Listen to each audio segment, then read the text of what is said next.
Good morning, beloved. Man, am I fired up. It is good to be back.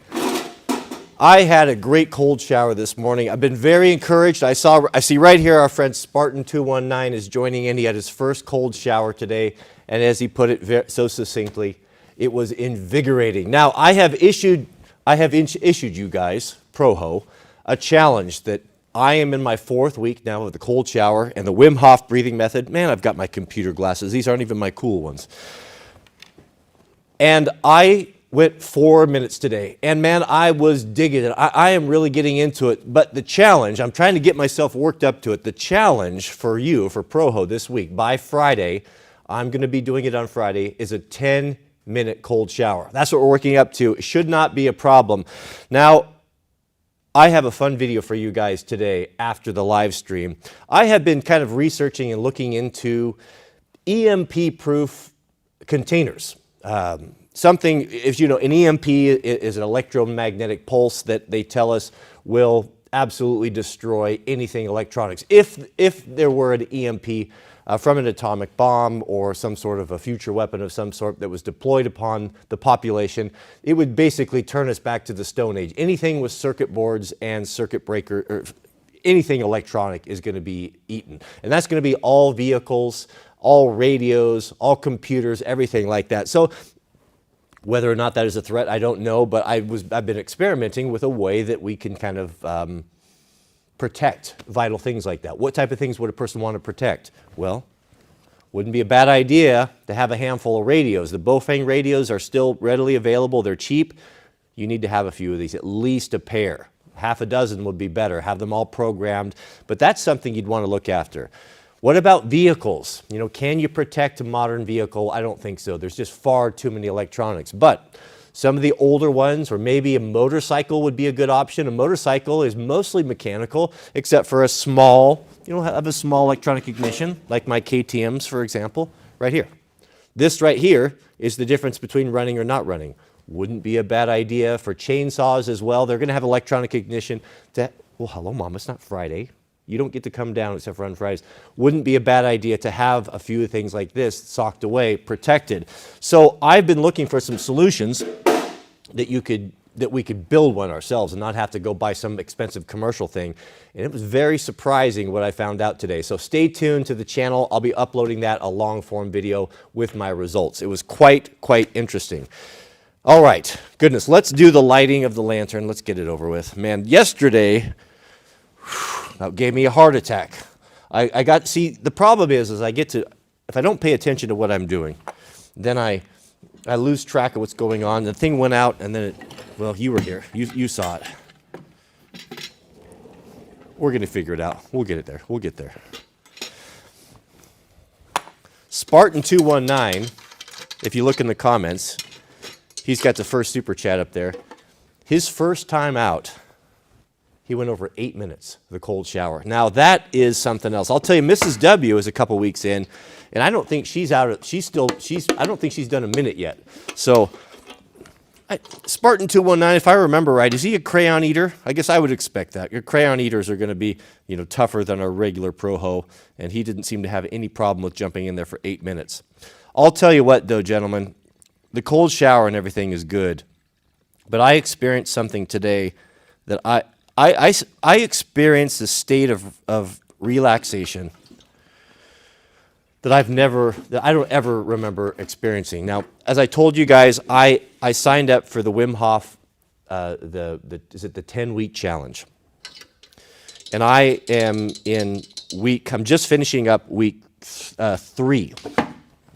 Well, there's an exercise that I've been doing, and I've been doing it all week, and I have not, I felt like I wasn't really getting the benefit. I'll explain it to you. I have to focus on what I'm doing here, gentlemen. I can't get carried away here. But I want to tell you, I want to share my experience with you. 30 pumps.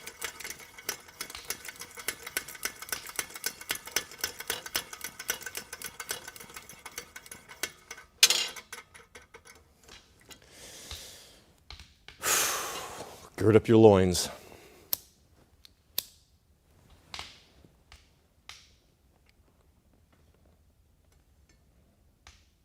God help us.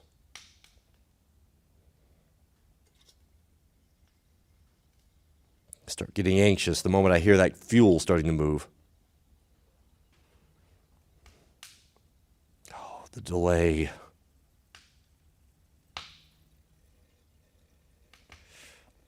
Why is it taking so long? Oh, goodness.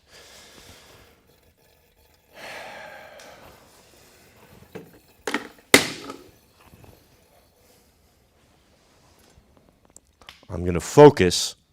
I'm not going to turn my back on the thing until it's absolutely... Come on now. It's never the same twice.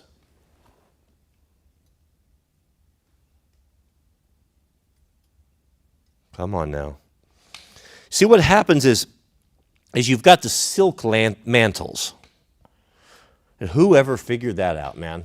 Who figured out that if you wrap a little piece of silk, a silk mesh, and then pour some gas on it, that it would burn? And I haven't changed these mantles. What are we, Stream 22? I think these are, and I had them in there before that. This is going on a month with the same mantle. So if you don't jar the thing, come on now, then they seem to last a long, long time. Oh, don't go out. Don't go out on me. Don't go out. Come on now. We got it. Do we have it? Oh, we have it. In addition to the radios, you're talking about EMP and just being prepared. There's a recommendation that I think I don't know if I've done a video on this or not, but I did. Back when COVID all started, I was looking into. I thought I want to get a good radio that was shortwave, AM, FM, that I could put an external antenna on. That worst case scenario, that all communication went down or something happened to the internet, that a person could stay in touch with what's going on. These little radios here. This is the Texsun PL880. This is a wonderful little radio, and I would highly recommend getting one because it has a lot of good features. It's made in China, but it's really good quality, really, really good quality, and great for the price. It's got some nice accessories in it. It's got a remote antenna, not the best one, but pretty good. It comes with a decent case, but this would be worth its weight in gold. Having information and being able to stay in touch with what's going on. I mean, can you imagine being in the dark and not knowing what was going on, and you're hearing rumors? And rumors are not going to be reliable. You're going to hear things, and it's going to be inflated, and it's going to make you worry and all that. So to have a radio like this would be really important. I would recommend this one. I did quite a bit of research on them, tried to find the best bang for the buck, and this is the Texsun. It's the PL880. What's so good about this one is it's a good compact size. It's got a fold-up antenna, and it's got AM, FM, and shortband. So that's going to give you the ability to pull signals from all over the world. I don't really know how it works. It's pretty incredible. I used to play around with it a little bit, and I used to always had shortwave radios when I was a kid. And it's got a fine-tuning mode on it, really good quality. But one of the best features is it runs off of the 18 or 86. What is it? Oh, good grief! I'm sorry. The 18650 battery. Now, this is the battery of choice for a lot of you who have weapons lights, any people that run mod lights and stuff. This is a wonderful, wonderful power cell, and it's something a lot of you are already going to have. It runs off a single version of it, and it has an integrated charger. So it will charge its own battery if you plug it in. You can plug it in USB, you can plug it into a wall plug, and that battery lasts a long, long time. So this is a great option to have. It would be something that I would put on your Proho list, the Texsun PL880. And shortwave radio is kind of a fun hobby. If you have kids, it's really fun to play with it in the evening time, especially if you can get an antenna. It will receive an external antenna, run that outside, run it up in a tree, put it up on your roof. It's pretty cool. And no one can take it away from you. I mean, no one can stop that signal. You'll always have access to that. But that's another thing that would be good to put in the Faraday cage or the modified ammo box. Okay, shall we get started, Mama? Shall we get started? So I want to tell you my experience that I had this morning. So as I said, I'm 4 weeks into my Wim Hof 10-week program. Now, what I'm doing, I'll tell you what I'm doing, is he has a stretching routine. Now, I'm not flexible. I mean, last time I went into my chiropractor, he was getting after me. He's like, your back pain, that lower back pain that you're struggling with, and the reason why you have to keep coming in here to have your hips reset is because your hamstrings are tight, in my opinion. I said, is that, you think so? He goes, well, I don't, I can't say for sure. It's hard to say with these sort of things, but I've been doing this for 50 years.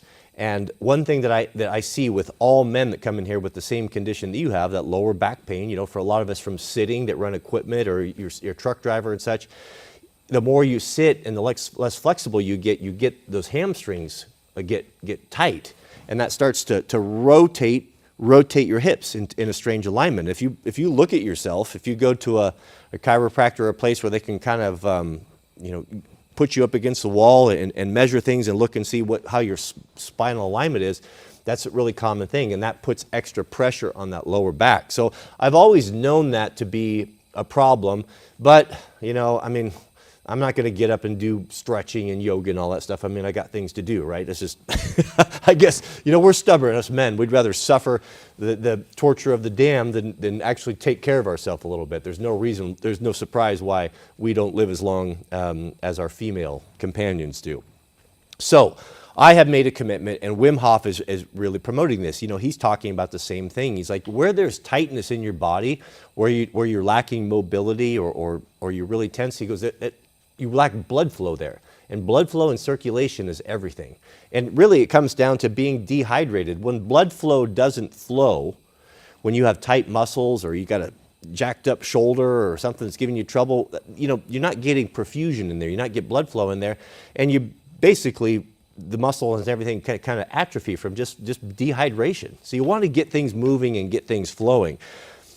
As simple as his program is, and anyone can do it. It's not difficult. I was actually a little disappointed when I started week 1 and week 2. I thought, isn't there more to this? Shouldn't this be harder? Because I equate, if it hurts and it's hard, then it's doing good, right? If the medicine is bad and sour, then of course it's doing good. Well, that's not always the case. He's very much an advocate of listening to your body and addressing the problems. But don't overstress it. Be gentle. Be kind to your body. You've been beating it up for 40, 50, 60 years.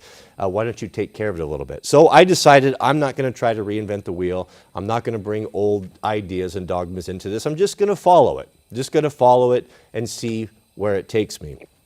Well, what I do is I start in the morning with the stretching. It doesn't take very long, maybe 15 minutes or so. 15 minutes or so of the stretching. And it's just shocking how, I can feel, I move my head around and you feel your bones cracking. It feels pretty good. You're real loose, and he's got some really fascinating breathing techniques that you work along. I just never had results like that. I'm actually getting flexible. I'm sitting on the ground, leaning forward, and the thought of reaching up and touching my foot would have been laughable. And I'm actually getting there. Each day I seem like I'm getting a little progress. So that starts off the day really good. So I'm having some fun with that. And then I start prepping myself for that cold shower, which is, it's always a bit of a head game, right? So then to do that, I'm usually cold, a little bit cold in the morning. We keep the bedroom cold. It's winter time. So I do 5 minutes of deep bend squats with and the only thing I do is I just put my plate carrier on. I've got my plate carrier on. I've got the magazines in it, a couple of things on there. I don't know, it probably weighs maybe 18 pounds or so, but it just gives me a little bit of extra weight, a little bit a better workout. And I set my timer for 5 minutes and I just do really slow, go down, hold myself. That wall sit, when you sit against a wall, how it gets your quads and everything firing. And doing that for 5 minutes, just really concentrating on what I'm doing, and I do it all on my toes. So when I first started, I couldn't do it. I was wobbling, and I had to hold on to a wall because my core strength and body strength just wasn't there. But now I can do it for 5 minutes up on my toes. And that's working your calves, it's firing your core, it's firing your abs. It's all the stabilizing muscles that requires to hold you up when you go down into that deep knee bend. And I found that to be very beneficial. I've put almost 1.5 inches on my thighs in 4 weeks just from that. It's a great workout. And that gets you hot, gets you warm. I actually put my knit cap on when I start because I'm usually a little bit cold from the stretching. And then I throw that thing off in about a minute or two because I start heating up. Then I'm good and warm. My body's really warm and the circulation's up and everything. And now I'm ready to take on the shower. So I jump in the shower. I have it on water kind of tepid towards warm. I jump in there. We have 2 shower heads on our shower. I jump in there. As soon as I get in, I tell Siri, start the timer. It's been 3 minutes. I flip them to hard cold all the way over. And there I go for 3 minutes. This morning, I did 4 minutes. And it was easy. I was actually enjoying it. I was thinking, man, I'm owning this the last 3 days or so. It doesn't even feel cold anymore. It's incredible. So 4 minutes, and then tomorrow will be 5. But I'm building up because I will do it. 10 minutes. I will be in there for 10 minutes of full cold shower with 2 shower heads for 10 minutes this Friday. This Friday, I'm going to do it. So I encourage you to do that. After that, right out of the shower, I don't get in any hurry, dry off kind of slowly, enjoy the benefits of all of that cold. That cold continues. When I come out of there, I am like bright pink. my whole body, all my skin is just glowing bright pink from that cold water. But it feels so good. I mean, just the energy and the sense of accomplishment of doing it is amazing. So I dry off slowly, don't get in any hurry because I kind of enjoy the benefits of remaining that cold water on my skin and the evaporating. It's just firing off all of those. It's just incredible. It's incredible. So I dry myself off, and then I move into the program, which I said I'm on week 3, the tail end of week 3. So I was expecting when I got into week 3 it would be quite simple, right? Or it was going to start to get more advanced, and it was going to put some pressure on. But there's really not that much to it. You go through. I just put my Mac or my iPad right there on the chair, and I follow along with the group. And you do 4 cycles of basically hyperventilating. So it's breathe in, and then exhale, but just letting it go. Just your natural exhale. You're not pushing out. And you're doing that as filling your lungs as much as possible 40 times. Basically hyperventilating.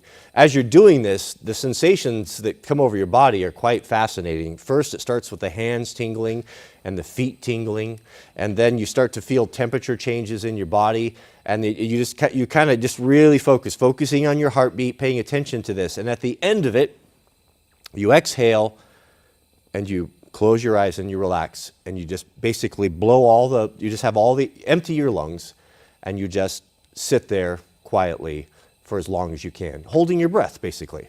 I'm holding my breath over 3 minutes now, and I bet I could do 4.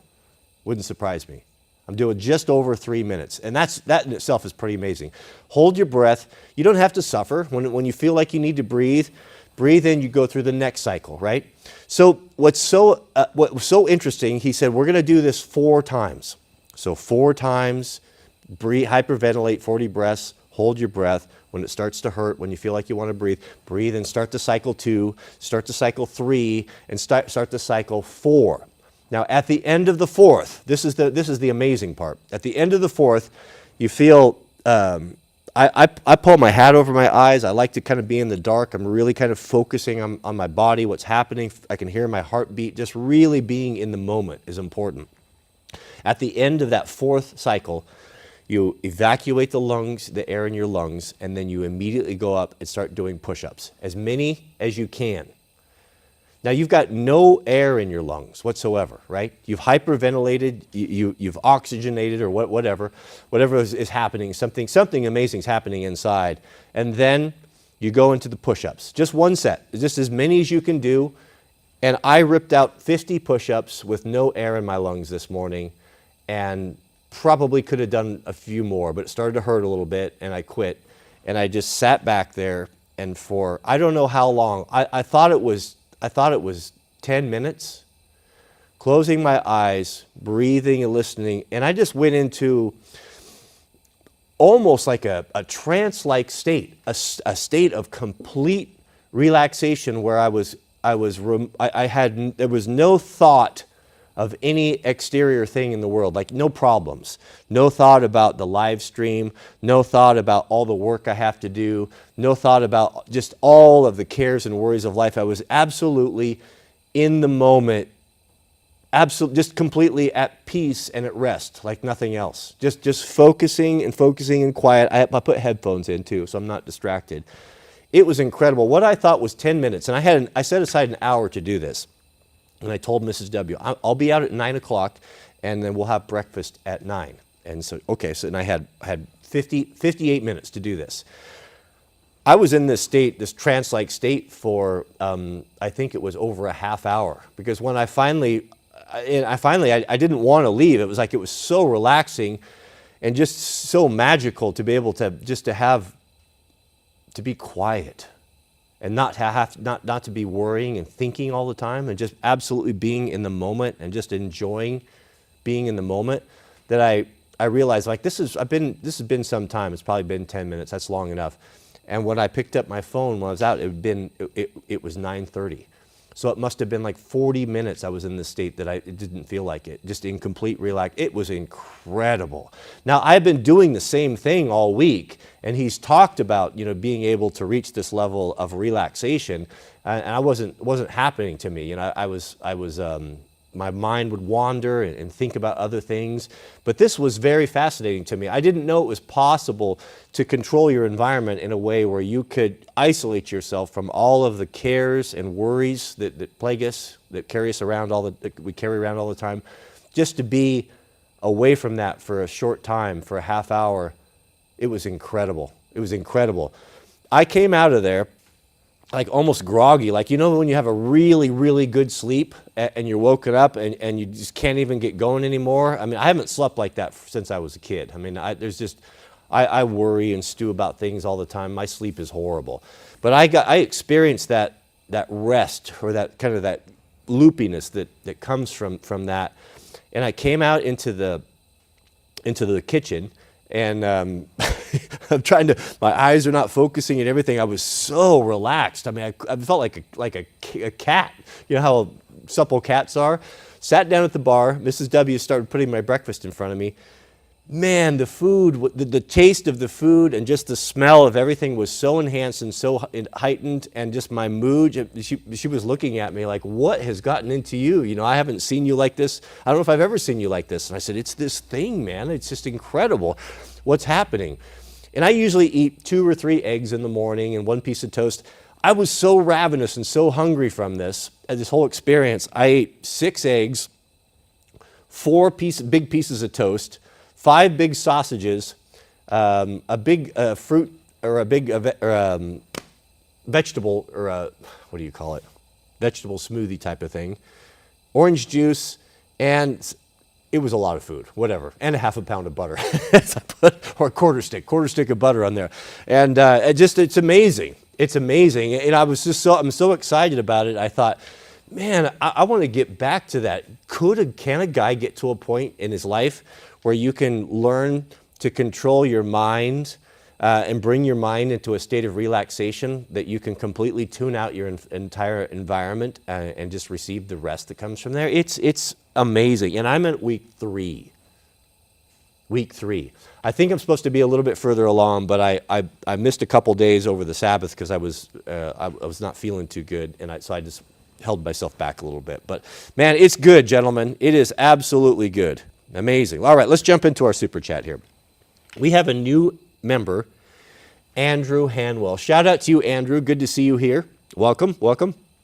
And we have a member message from Stubby, our good friend Stubby. He's been a member with us for a month now. He says, great to see you today, Cody. Can you or should you learn your Lansky stone? I'm not a smart man. I'm going to start over. Can you or should you store your Lansky stone in kerosene or just squirt some on it when you use it? Yeah, it depends. Yeah, so what he's talking about, so like in yesterday's video, the Lansky stone, and that's an essential for Proho. You should have one of those Lansky stones. They're about $10, $12. Be careful when you buy those on Amazon. Do I have one here? I should have brought it here. I think maybe I have it here. Yeah, here it is. This is a Lansky stone. It's a dual grit stone. It's a pocket stone. It's about the size of a can of chew, about the same thickness, maybe a little bit thicker, and it's a coarse and a fine that are bonded together. Now, it's got a nice beveled edge on it, you can see there, and that's perfect because these stones are fragile and the corners get broke off on them. But that bevel changes all that. So this is my original one that I've had forever. It doesn't have a broken corner on it. And I've carried this in my back pocket for eons, for days and days, no problem. But this is the only tool, really, this is the only piece of equipment that you would need to sharpen any of your axes, anything with an edge.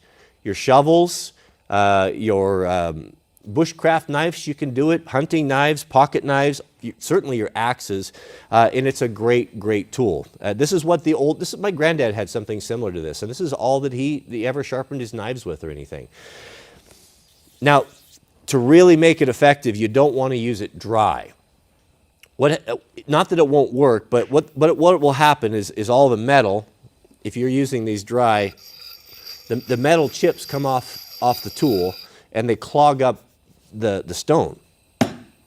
Now you can wash it out with water or stiff brush, it's not a problem, but to really make it effective, you want to put some sort of a solvent on there. A lot of folks were asking, why the kerosene or the diesel? You know, I might want to use this in my house on the kitchen table and my wife doesn't like the smell of kerosene and diesel, you know, can I use other things? You can use water, you can even use soapy water, you can use Windex, anything that see, water has a lot of surface tension. And what surface tension is we've all seen the water skippers, right? How they're able to stay on top of the water. There's a lot of tension in that water. If you ever want to break surface tension down, you just add a little bit of soap to it. If you add a bucket and put some soap in it, any of those water skippers and stuff, they can't deal with that anymore. They'll sink and drown. The soap breaks the surface tension. That's why the wildland firefighters, that's why we use what we call foam. We inject foam, which is essentially, oh good grief, that's dangerous when you don't have any shoes on there, flying axes. We put the foam in there, and it's just a fancy word for soap. We add soap and inject soap into the water, and the reason for that is when we're spraying water, if you're spraying water and trying to make a fire line and prevent something and to make the water last, the soap actually makes the water wetter. It breaks that surface tension down, and now you can have a big, like a brush pile with hot coals and stuff burning up underneath of it. You can spray till the cows come home on top of that, and it'll basically just run off because of that surface tension. But you add some foam or some soap into that, well, it makes it a lot thinner, and it gets down in the cracks, and it lasts a lot longer. So that's why we use that. So if you're going to use this inside, just get some Windex, very diluted. It doesn't need to be a lot, but that will help as well. You can even spit on it. If you're in the field, just spit on it if you don't have anything handy, and that will work as well. But what he's talking about is, should I impregnate this thing with kerosene or diesel? You could do that. When you get one of these brand new, you'll put diesel on it, you just start sharpening and it's dry again. You'd have to keep adding until it gets saturated. But if you do that, it's gonna stink. So if you're ever gonna keep this in your back pocket, or you ever wanna bring it in on the kitchen table and work with it that way, you wanna be sure, you probably don't wanna do that. So it depends. If it's a shop stone, sure, put it in a little can, let it soak up. When you're ready to use it, you can pull it out. It's going to be good. It'll be good. But yeah, water's fine. Soap, anything with a liquid. We have a thank you, Stubby. That's a good question. We have a super chat from our friend Mr. Mike Mack. Shout out to you. Good to see you. Thank you for your generosity, Mike. That's quite generous of you. Mike asks, "Hey Cody, on my fifth day of cold showers. I'm on my 5th day of cold showers. Shout out to you. Congratulations. Day 5 is when it starts getting good. And getting into the 3-minute mark. Thank you for being an inspiration for us. I really enjoy the live streams. Keep up the great work." Yeah, you know, the benefits are just, you're just starting to experience them now. It's amazing. But be sure, beloved, to do the Wim Hof breathing method. It's taken me the 3.5, almost 4 weeks, where doing it, you know, I just did it because, you know, I'm like, yeah, I think it's helping, but I'm not really sure. But today, the experience that I had today, like Wim says, that don't look like they're big things that I'm having you do. They don't look like giant steps because they're not particularly difficult. But we're building a house here. We're building and building and building. And I believe that to be true because that was the experience with the water. I mean, I cannot tell you, gentlemen, I cannot tell you how averse I have been to cold water. I mean, I don't have it, man. I mean, there's been many times in my life where people have went into a swimming pool or public things where I'm like, I'm not going in there, man. Unless it's like super, super warm. I'm just not having it. I'm just not having it at all. I don't like the cold water. I'm a lean person. I don't have any fat on me. So my nerves are closer to the skin, you know, so you feel it more when you have, if you have more body fat or you're you know, a bigger, huskier type of guy, you know, you've got a layer of walrus blubber on you. I'm not saying it's negative, it's just the way we're built differently. So it's been hard for me. And to tell me that I would have taken a 4-minute cold shower, freezing cold, I would have laughed at you. But here I am doing it, and it's not even cold anymore. It's literally not even cold anymore. This morning again, I flipped both those nozzles over to cold, and I'm waiting for it, and the shock just doesn't come because my body is changing. So something's changing where it's accepting it. I mean, I can feel it's still cold. Like you get out and my whole skin's pink. Like you can see the results. It's like, oh, my body's definitely reacting to the cold. But it seems that through this whole process that I'm developing the ability to close off and basically, I don't know if it's the nerve endings or what it is, but to basically, I'm just insulating myself from it, and I'm impervious to it. Now I can understand and see why, you know, Wim holds these world records for he submerges himself in icy water. It's a bunch of science behind it. This isn't witchcraft. You know, he's proven it. He's got 26 world records of dealing with cold, and it's fascinating to go look into. So the whole body is changing. He's tapped into something. This is really incredible. This may be one of the greatest discoveries in the last 1,000 years. I mean, it's amazing, absolutely amazing. 3-minute mark. Yep, that's where it's at, man. That's where it's at. You are there. Congratulations. That is a great accomplishment. It's no joke, man. It's no joke. Good job. Shout out to you, Mike. We have a super chat from Andrew Hanwell, and new member. Welcome, Andrew. Glad to have you here. We will be having a member stream. I felt so bad last night. I contacted the middleman. We scheduled the stream. We're going to do a knife sharpening stream. And I had everything all set up, and my manservant Jariah was helping me. We brought out the Russian knife sharpener, and we were going to do things real nice, you know, for everybody. And my computer, I had a major computer problem. I was up till about 10 o'clock getting all that stuff free, but I don't know what happened. Goodness. You know, the adversary is not happy with the work that we're doing here, beloved. And he's after us, and he's here to cause mischief. You know, he says, the good book tells us that he roams around like a lion, seeking who he may devour. You know, so all things are under attack. So we have to be vigilant. But it doesn't matter. We're up today, and it's going. But I'll get that live stream. We have everything set up, and then we'll get that for you today. So you get to enjoy that. All of our new members as well. It's going to be fun. Come and hang out with us. It's a good group of dudes. We've got a few ladies in there as well, and it's very different than this. It's a lot more intimate. Thank you. Thank you very much. We have a super chat from Andrew Hanwell. Shout out to you, Andrew. Good to be here. Good to see you here, and new member. Hope to see you over on the knife sharpening this afternoon. Andrew writes, God bless you and yours, Cody. Water purification tablets, AA, AAA batteries, yep, and UCO lanterns are on the way to me, just starting out as Proho. Man, that's a great place to start right there. Yep, that's what you want. And I would recommend, make sure you have a couple of good flashlights. The best value, maybe, can one of the middlemen throw up this particular flashlight? It's one that I want to recommend. I should have brought one. I actually, you know, when this Holy Spirit speaks to you, I've told you guys, what I've been trying to do is to live more instinctively and stop thinking so much. What I have found that God speaks to us through a particular way, and that we need to, it comes in a feeling or an emotion of some sort, and you need to react on it immediately. If you don't, then you start to reason, you engage, your analytical mind, and you push it away. That's the yin and yang of life. That's the fight between good and evil right there. That's how it works. And it happens 100, 1,000, 100,000 times a day, all the decision making that we make. Just this morning, there's a portion of my closet to the right by the hot water heater, and I saw my flashlight, the one I want to share with you right now, had fallen down there. I looked at that and I thought, I should grab that and bring it over to the bag. That might, for some reason, I just thought I need to have that here because I'm going to want to talk about that. Here we go. Right when I wanted it, we have Andrew. I could have actually shown you the flashlight, and we could have, but I pushed it away. I said to myself, oh no, I don't need that flashlight. We're not talking about flashlights today. Here we are. But if one of the middlemen can find it, it is a bright yellow flashlight, and it runs off of four AA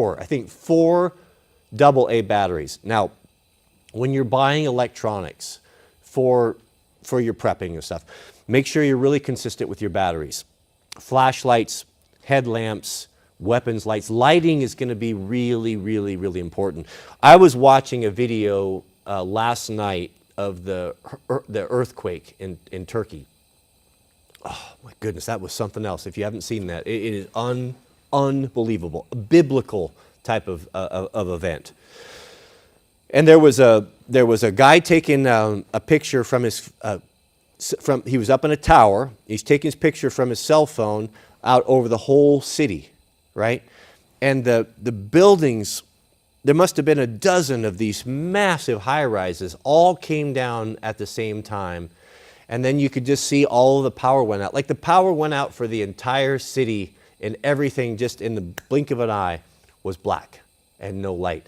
Can you imagine if you find yourself in a situation like that with a natural disaster where you didn't have basic lighting, you didn't have a lantern, or you didn't have some flashlights? I mean, can you imagine being in the dark and in wintertime, especially if you had to search for loved ones? I mean, you would be reviling yourself. Having light is really, really important.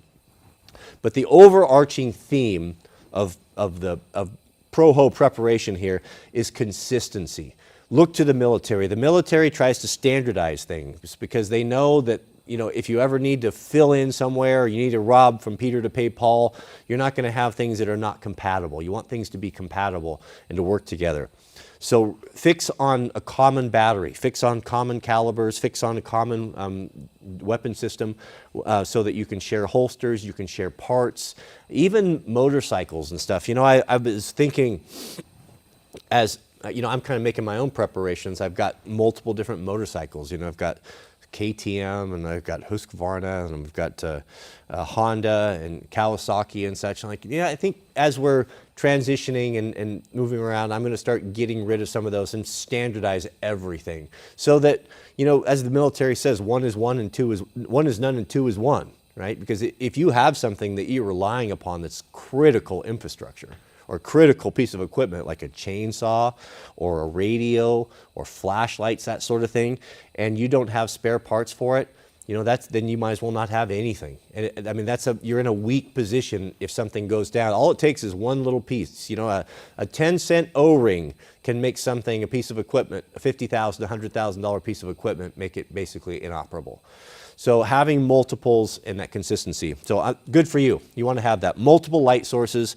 Stick with common batteries, AA, AAA. You can have the rechargeables as well. We've talked about that. And like the radio. The radio that runs off that 18650. That's a common battery as well. I have the chargers already, so that's good. Good for you. Water treatment tablets as well. All that stuff is affordable. It's easy. You can set aside a few $100. You can get these things in place. Get your water cans. Store your water tablets in your water cans. Leave your water cans empty if you live in a cold climate. If it's summertime or you be smart about it, but just have everything easy to go. You don't want to be like your garage collapses and you go through the rubble and then you pull your cans out. Those are easy to find, but you think, goodness, where did I put those water treatment tablets? Were they in a drawer somewhere? Were they in a backpack somewhere? No, keep things together, have systems. Put the water treatment tablets in the can itself. Put your water filters, your life straw, your hand pump, if you have a wide mouth, put those in the cans. Have it all kind of as an assembly so it's one and done. You know where everything's at. But good for you, Andrew. Shout out to Andrew for making those preparations. Mr. Ben LePage, shout out to you. Our favorite Aussie, welcome. 3-year member, let's not forget that. Ben says, good morning, Cody. Maybe instead of a cold shower, you could jump into that icy cold river. You know, Ben, I'm going to be doing that. I've made the commitment publicly to do that. I'm not ready to do it yet. The shower's still scaring me a little bit, but I think, you know, maybe after I do the 10 minutes. I was thinking about the 10 minutes this morning. So I did 4 minutes this morning. And what's kind of the fascinating thing is that your mind is your enemy on this. Your body can do it. Your body can go jump in and be an hour in frigid cold without dying. It's your mind that tricks you and kills you. I shared the story of the guy that locked himself into the refrigeration car, the railroad guy, and he died. And when they pulled him out of there, when they finally found him, it was never below 56, 60 degrees in there. But his mind, he thought he was in a refrigerated car, and he willed himself to death. That's how powerful the mind is. So the Wim Hof program, what I'm starting to realize is more about the mind than anything else. Yes, you have to train your body, you have to condition yourself and work up to these things, but the mind is the enemy. That's where the real power lays. And that's why you can think that the program or the workouts, the exercises are not particularly physical. There's more behind it than meets the eye. But the cold water, but I was thinking, so this morning, the 4-minute shower. Now, I knew I was going to go a minute longer than I do. Had my timer running up on the window. And so towards the end, you know, I kind of have an idea what 3 minutes is. I started to get my mind off of focusing on keeping myself calm, my breathing, just dealing with it and not focusing on the cold and just being in there. Well, knowing, you know, I started looking at that timer, you know, and then my mind starts getting off, and then it started getting worse. You know, then I feel like, oh, my legs are getting cold and my feet are getting numb. You know, when I was in I told you last week, a week or two ago, that I set the timer and the volume was down and it was going off and I didn't hear it. And I was in there thinking I was going to do a 3-minute shower, and I did almost 8 minutes, right? And it had no effect on me whatsoever because my mind, it tricked my mind. I didn't realize I had lost track of time. There was no external thing to remind me that I'd been in there for 8 minutes, and therefore I just dealt with it, and it was fine. It was no different than a 3-minute shower. But yet when I set that timer and I knew it was coming up, my mind got off of it, and then I started to get cold.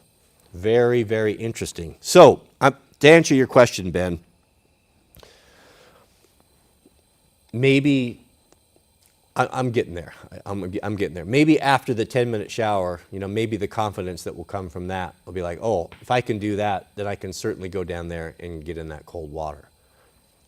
But I would prefer it to be a little bit warmer outside. I'll live stream it. You guys will see it. Shout out to you, Ben. Thank you for being here. We have a super chat from Zach Salmon. Shout out to you, Zach. Jack writes, regarding EMP attacks, I would recommend reading the book 1 Second After. It explores what an EMP attack on the U.S. would look like. Very interesting. Yes.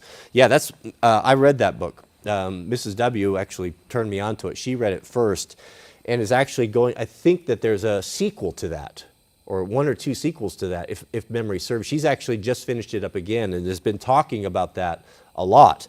Mrs. W. She's a good prepper. She's been looking she's really focusing on, in that event, if you don't know, we are in the process of designing and Lord willing, building a new house. The house that we're in now is too big. We don't want to live in a big house like this. We have other plans for this. This will ultimately be, Lord willing, the community center. So we're building ourselves a small house, a normal house. And because we were able to design this exactly how we want it, it's very simple. We're basically kind of doing a small barnuminium, not a big house, but just a good-sized garage so that we can have a studio area out there and have the car still inside. But as we're designing this, she's doing a lot of research and reading, and this series of books is really good. Is it what was the name of that book again? 1 Second After. Yeah, 1 Second After.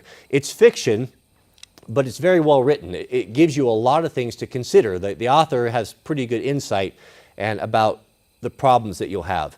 And one thing that's really important that comes across in these books is having multiple solutions to problems, multiple ways of heating your home, multiple ways of getting firewood, multiple buildings. There's examples where there start to be communities that start to war over resources, and folks are coming in and burning down barns, burning down sheds, burning down community centers and everything.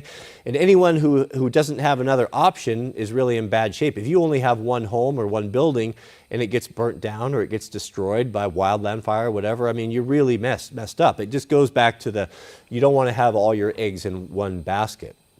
So one thing that she's been doing when kind of designing the house is, how do we have multiple ways to heat the home? Multiple wood stoves. So one thing that we're looking at is we want to insulate it in a way and build it in a way that it could be easily heated with a single wood stove. But we'll have multiples. We'll have one wood stove on one side of the house. We'll have another wood stove on the other. So if we needed to really economize, we could close it down and just heat one room. Or another thing that we're looking at is what about cooking? How are we going to cook? What we're going to have natural gas. What happens? I mean, natural gas is vulnerable as well, and it's not something that you can reproduce. Once it's gone, and it's not like it's something you can go out and find or harvest, right? So once that's gone, that's not going to be an option. So what do we do? How do we cook? How do we bake? How is she going to provide for the family? Well, we're looking at making an allotment for a wood cook stove, just like back in the day. And that does twofold. So that also is a heat source for your home. And with wood, which is an unlimited supply around here, we would never be without that. She could always cook and bake bread and do those things and heat the house with it. So that's, things like that we want to think about. Multiple sources, multiple abilities of doing things. What about electricity? What about lighting and such? When I'm designing, we're thinking about this house, of course, we'll have power and turn the lights on like everyone else, but a backup system of gas lanterns. This is the way it was done back in the day. Gas lanterns, kerosene lanterns. There's a lot of different things to think about. So when we're designing this, she has really been impressing me about, where do you want to put windows? You don't want to design a house where you can't from any room see and monitor what's going on. Where is the threat going to come from? Most likely your driveway. So you don't want to design a house where the master bedroom is completely cut off, where you hear gravel crunching under a tire. You want to be able to look out a window, see what's going on. Doors, egress, and all these things. There's a lot of things to consider that she's been bringing to the table because of some of these books. But yeah, that's a good one. That was a very entertaining book. I would highly recommend that. We'll put that on ProHo reading list 1 second after. You guys would definitely enjoy that. We have a super chat from our friend Jacob. Jacob, shout out to you. Welcome. Jacob writes, silent prayer and meditation. We ask God for so much, but we rarely remember to listen to the answer. Yeah. Yeah, isn't that the truth, man? That's the revelation that I've been coming to. That's what God has really been putting on my heart lately about being quiet. The prophet told us to be still. When who was it? It was Elijah. Elijah. Was it Elijah? Elijah. I always mix up Elijah and Elisha. Elijah was a brave, powerful, fearsome man of God. He was a prophet of God back in the day, and he was the one that slew all of the prophets of Baal in front of Jezebel and King Ahab, and just showed incredible strength in the face of this difficult time where he was outnumbered by many, many enemies and did all these amazing things. But it was a woman, Jezebel, that when she made a threat to him, scared him so bad that he ran away, even after defeating all of the prophets of Baal in that incredible story of the fire coming down from heaven, right? And went out and hid by the brook, the brook Cherub? Hid by the brook from this woman. Well, God, we all know, many of us know the story, of the cracking of the rocks and all of the, God thundering. But the point God was getting across is how he speaks to us is with a still, small voice. Yes, there are times where he will grab you by the scruff if need be, if that's what it takes to get your attention. He will bring you to your knees. He will take away things. He'll bring all sorts of things or allow them to be brought. He doesn't do it personally, but he allows it. The only reason why we aren't destroyed is because God has put a hedge of protection around us that allows the adversary to come only so far. Because if the devil were given free rein, we wouldn't be able to stand against him. The good analogy is the ocean. The ocean is powerful, and there's more, they tell us, there's more water than land, but it is not allowed. It can come a little bit up on land, but only so far. That's a really good analogy of how much access God will allow the adversary, that devil and Satan, to have to you. He will protect you. But if need be, if you will get off the path too far, and you won't respond to the gentle urgings, that still small voice of the Holy Spirit, then he will allow more access to you, for sure. But the still small voice that he's talking about is that being able to respond to those feelings. Just like this morning with the flashlight. God knew that this would be something that I should have brought up. Oh, I didn't even tell the guys which one to get. I'll bring it next time, I promise. When your life is so chaotic, I was thinking about this morning, how difficult it is to have a relationship with God and to be really responsive to the urgings of the Spirit when you have such a chaotic and busy life, when we have so many responsibilities and so much to worry our minds and to take care of. It's very difficult to hear that. It's very difficult to tune out all of that noise. As C.S. Lewis puts it, you try to pray in the morning, you try to calm yourself and connect with your Father, and yet the cares and the worries of life come at you like rushing lions. That's so true. So to be able to calm yourself to a point and have a serenity where you can hear, where you could have, it is possible, I believe, in this life. It may not be possible in Western civilization or the lives that we have built for ourselves because of the obligations and the cares that all of the trouble that we brought upon ourselves.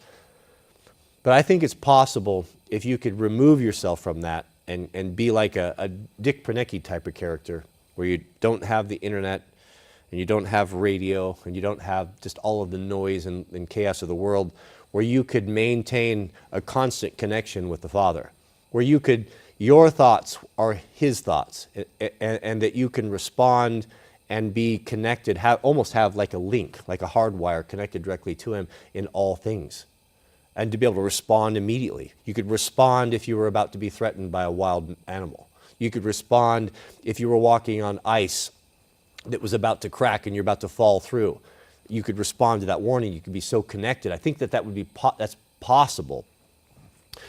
And the more I look at our way of life and the information that we have to process and all the stuff swirling around and all of the cares, I wonder if it's even possible to have that connection, even to listen to the Holy Spirit half the time, because there's so many things that are competing for our attention.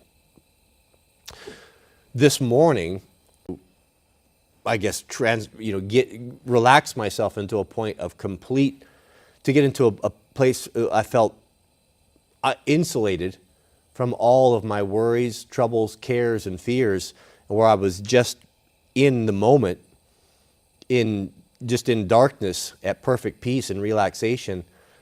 I understood that that's the position that we need. That's the position that it's attainable. That's the position that you can get yourself in. And if you're quiet like that and your soul is quiet and there's not a care in the world, even though you maybe have chaos surrounding you and tons of obligation, even for 30 minutes, for a brief moment, I was able to exist in that environment where I could have, I was easily listening to, receiving, and communicating, being able to commute with that still small voice. Yeah, it's incredible. So after that experience, I'm looking at all of the motorcycles and the hobbies and all the time on the internet and all of this stuff, and I'm wondering, man, are we going to have to jettison all of this to truly make that transformation, to truly be able to trust God 100% in the end times? Is God going to have to strip us of all of these things? Is that what he's talking about when he says, it's hard for a rich man to enter into the kingdom of God? And you may say to yourself, well, I'm not a rich man. Well, you are. If you contrast that, if you're just average income or even lower middle class income in this country, you are far wealthier than the great majority of people across the world, in Africa and India and Pakistan and remote areas of the steppe and Russia. I mean, you live greater than kings do in the past. And all of these things these conveniences and these comforts and such that we all enjoy, they all take our attention away from God. And I don't know. I'm just grabbing onto this string of thought and starting to follow it a little bit, but it is encouraging for me, and it's helping me to not look at in the future when God's people start becoming persecuted, that we won't look at losing all of these possessions and this comfortable life that we've built. We won't see it maybe as the great loss that it may appear right now. And I think it's an important, I'm not saying that we need to forsake everything and go live in the bushes, I mean, that time, when that time will come, then we'll know. But as for now, it probably wouldn't be a bad idea to start training your mind, body, and soul, and be thinking about that. Like, this is going to be, if we get down to the end times where the Christian church, where God's people really do start facing persecution, would be driven out of our homes, driven out of our land, driven out of everything that we've known, our community and society, then to be preparing yourself mentally for that and physically and thinking about that, it won't be such a shock to you. And it's just like the cold water. If you were to try to, without any training, to jump into a cold, icy river, saying, I'm going to start doing cold water therapy now, how that might not work for you. It might even kill you. You have to work up to these things. You have to train yourself up to it. That's why Wim talks about get in the cold shower for 15 minutes, and then do a minute, and then 2, and then 3, and then 10, and then you'll be in a position where you could maybe even do a half hour or even an hour in cold water, because you've trained yourself, you've built yourself up to it. I think that's what God is moving his children to, is that realization that look to the past. Look what happened to the early church. They had to live in catacombs under the ground. There are churches in Africa where they were so persecuted that they had to dig massive holes and build them subterranean, just so no one would see the structures and come and kill them. These things were all done, and these things will be done again. Satan hates God's church and his people, and they will turn upon us. And if you don't think so, just look at the way people turn. Look at how the vaccinated turned on the unvaccinated. Right there. And that was just a little bit of fear. People weren't even really suffering. I mean, they heard things, and there was a lot of propaganda or think-sos or rumors about this and rumors that. Even with just the rumors, even without physically being persecuted, they were more than willing, and there were many celebrities and many people that came up and said that people that will not accept this, they shouldn't even be allowed to live. That just happened. And so what do you think they will do when, people say, think about, look, how about the witch trials? Back in Salem and stuff, where a man or a woman could accuse another woman of being a witch, and the burnings of the witches and how everyone piled onto that. And we like to look at ourselves now when we read those stories and think, well, we've grown out of that. It would be foolish. We don't burn witches anymore. We don't believe in that at all. But I'll tell you one thing that's the truth. If people thought for a moment that their children were sick, or the reason why they don't have food, or the reason why whatever persecution is being put upon them is a direct result of this person over here because of witchcraft, they will do it. As soon as we saw it. We saw it with COVID. Even though they weren't sick and they weren't suffering anything, they were still willing to go out publicly and say these people should be put to death for not taking the jab. So when they are really hungry and really thirsty, they will certainly do it. Here's the fact. All these people, all of your neighbors, I don't care how educated they are, I don't care how civilized they are, I don't care how long you've known them, even family members, even longtime friends. After 3 days without water, all morality and decency will be gone. They will do anything to quench that thirst. And if they have little ones at home or loved ones, their children, there's nothing they wouldn't do. Tell me you wouldn't do it. That means they'll come and take what you have. If that means they're drinking, there won't be any nice guy. There won't be any patience or tolerance. It will be every person for themselves. After 3 days, after 15 days without food, that's when cannibalism will start. It's been proven. It's a guarantee. 15 days without food, people will start eating people, and that's 2 weeks, gentlemen. 2 weeks. So we think that we look across the landscape and our neighbors and community and church members and friends and how they'll jump in and help. They'll jump in and help until they're in need, and then they won't help anymore. And the moment that they think that you are the direct result of their persecution, the Christian, because he won't do something, or he won't bow the knee to Baal, or he won't bow the knee to the Antichrist, or he won't take the mark, or whatever that may be in the future, I assure you, they'll do anything to persecute you, and we'll be driven out.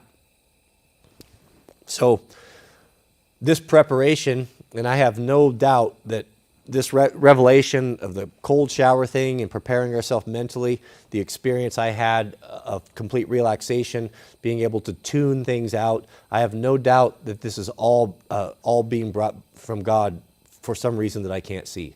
So I'm here to share it with you. So join in with me. Where it goes, I don't know. It's going to be interesting to see what happens at the end of 10 weeks.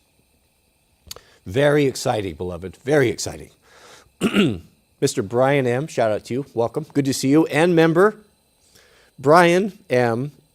says, think about a Finnish soapstone fireplace oven. They're amazing. Yeah, we're looking at those. Soapstone, if you don't know, is a wonderful, wonderful wood stove. However, you're not going to be able to cook on it. That's the problem. This is a soapstone stove. This is a hybrid. But our last two wood stoves have been soapstone. Soapstone, if you don't know, is almost like a magic material in its ability to hold temperature for a long, long time. It will hold cold and it will hold hot. Soapstone, my parents put soapstone countertops in their house. And soapstone is one of the most pleasing surfaces to touch with your hand. It is hard to put it into words if you've ever felt it. It's smooth, but it's not like glass. I don't know, it just is very pleasing. It's a very, very warm and comfortable material. Soapstone stoves are made out of big, thick plate. They'll have big, thick plates. Sometimes the structure is made out of them with a cast iron frame. Sometimes, like the Hearthstone here, it's got a cast iron outer body and then lined with thick soapstone all around the whole thing. What the soapstone does is once the fire goes out, it holds the heat for a long, long time, and it radiates it very slowly. And unlike a cast iron stove that is either hot or cold, or super hot or cold, like skin-searing hot, cast iron stoves are, where you have to, oh goodness, you start moving back and moving the furniture back. I mean, you have to pull them off the wall, like 2 feet, because they throw so much heat. I mean, they're wonderful stoves. They're really good stoves for outbuildings and shops because they heat up quick and fast. So the moment you get that fire in there, man, they start throwing heat like crazy. But as soon as the fire goes out, they cool really, really quickly. And the other downside of a cast iron stove is, a downside of the cast iron stove is if you have little children around, teaching them around stoves, having wood stoves is dangerous. All it takes is one time for them to go up there and fall on it, put their hands on it, and all of their flesh will stick right to that cast iron because they are so hot. The soapstone, the downside of it for some people is that once you start the fire, it takes quite some time for it to start producing heat, or a little bit longer, because it's got to heat up those stones, and it takes some time. The other downside of a soapstone stove is in the event where you may need to use this to cook on. They've got a flat top on them. They produce a lot of heat. You can boil water on top of them. You can melt snow. You can make soups and stews. You can heat up stuff. There's lots of things you can do them. If you have a cast iron, you can even fry bacon on them. You can put a cast iron pan on there, and you can cook just like a normal range. They're super handy for that reason. You get a heat source and an ability to cook things. Where the soapstone never gets that hot. It doesn't get that hot enough to actually cook bacon or fry burgers or steaks or such on there. That wasn't our experience anyway. But they're a lot safer around kids. And the heat, they throw heat for a long time. So if your fire goes out at 3 a.m., and you get up at 5:30 or 6, what I find is when I come out here is it's still radiating nice heat, even though the fire's been out for some time. It holds heat so good. It's an interesting material, that soapstone. They even make ice cubes. You can look them up. You can buy them on Amazon. They're square cubes, like an ice cube made out of pure soapstone. And people that that are whiskey connoisseurs, they kind of enjoy those things because they'll take the soapstone and they'll put it in the freezer, get it down to cold, 32, 33 degrees, and then they'll put that in their whiskey glass and pour the whiskey over. And what's nice about that is it doesn't melt and doesn't dilute the whiskey. So that's kind of a cool thing. And that's soapstone. It's really neat stuff. But what Brian's talking about are the finished soapstone fireplace ovens. It's a combination. We've actually been looking at those. Some of them are tall. A lot of them are kind of tall and skinny. And what's kind of cool about them is imagine like a big soapstone, like a obelisk type of thing, rectangle, like a chimney, and it have multiple doors in it, 2 or even 3 doors sometimes. And you'll open it up and you'll start the fire in the bottom. And what that does is that gets that whole, there's a lot of thermal mass there. Gets all that soapstone, that thick soapstone, all warm. And now that's just radiating heat. And then on the top of that, you have cook ovens. So, and with racks on there, just like a regular oven. So you can bake bread in there. So while you have the wood stove going, which is going all the time anyway, if you're heating that way, because what we've always, when we heat with wood, in our last place and in the shop, it's going all day long. And in our home, our last home, that's how we heated it, was just with wood. And it was going 24 hours a day. It was always on. It was never not on unless we were away from home. And so how they did it back in the day, you had that, like the dual chamber, you put your pot of beans in there, cook bread in there, whatever, it's always hot, ready to go. So that's a great option. We're looking at those for sure. There's a lot of really good U.S. manufacturers that make more traditional style. There's a lot of them that have water jackets in it. Not only the wood cook stove, man, that's where it's at. Some of the ones that the Americans are building have water jackets in it. And this is an old technology. This was done way back in the day. So we've all seen those ornate, antiqued wood stoves, cook stoves with the chimney and the heating oven and all that. Well, a lot of those, there's a firebox on the side where the woman that was cooking, she'd put the wood in there and just keep that going. On top of that is a heat exchanger or a water jacket. And how water works is if you heat water, and you have it, that where it can go around into a loop. You've got an intake and an outlet. When you heat water, and your car works the same way, you get what you call a thermal siphon. Heat wants to rise and to move, and that actually works like a pump. So how you do it, with a wood cook stove, you can have unlimited hot water on demand with these things without any inputs. It's really, really interesting, and that's something I'm looking at as well. So as the fire is heating, it's got a heat exchanger or water jacket in there, and that water starts to heat up and then circulates, and then you have a big tank. You might have it, even some people put it on the upstairs floor to kind of help that thermal siphon go.